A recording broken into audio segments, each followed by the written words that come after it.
If three sadhus fall, we Hindus should stand up and at least 3,000 people, Hindus should become sannyasis today.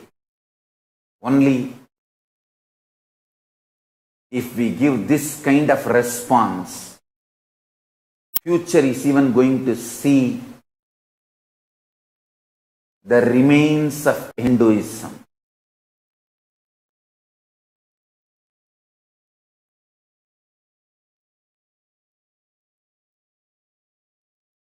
If we are going to be terrorized and sadhus are getting lynched, why to become a sadhu?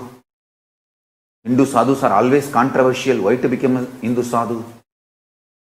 Understand, then the anti-Hindu terrorists are winning their game. The only way to defeat them, only way to survive, if today 3 sadhus are killed and 3,000 Hindus deciding to take Abhat Sannyas and save Hinduism, keep Hinduism alive, that's the only solution.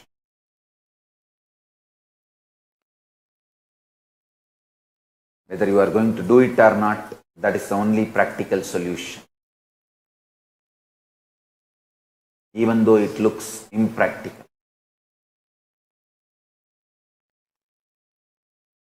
I will do my work, I will do my tyaga, which I need to do. I will do every tyaga in every possible way to keep this great spiritual Hindu tradition alive. I tell you, death of Hinduism means death of whole spirituality, death of whole life positivity, and death of humanity.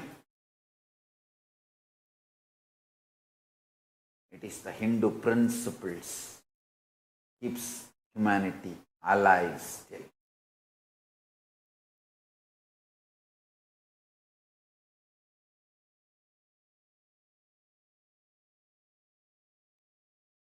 Not just saving Hinduism, it is all about saving the planet Earth, saving humanity. Hindu youth, you have the responsibility to save the humanity for next generation by saving the Hinduism, keeping Hinduism alive. If 3 sadhus are killed, 3,000 Hindu youths,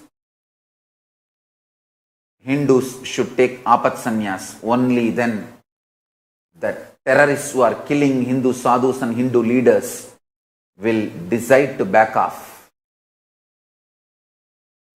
Anyhow, we Hindus believe in non-violence. We are not going to go and kill them. But at least take up sannyas like monkhood and keep the Hinduism alive. So we make a statement to them that we are not going to collapse. We may be non-violent. We may not come to kill you, to attack you back. But we are going to keep the Hinduism alive with will, persistence and tyaga.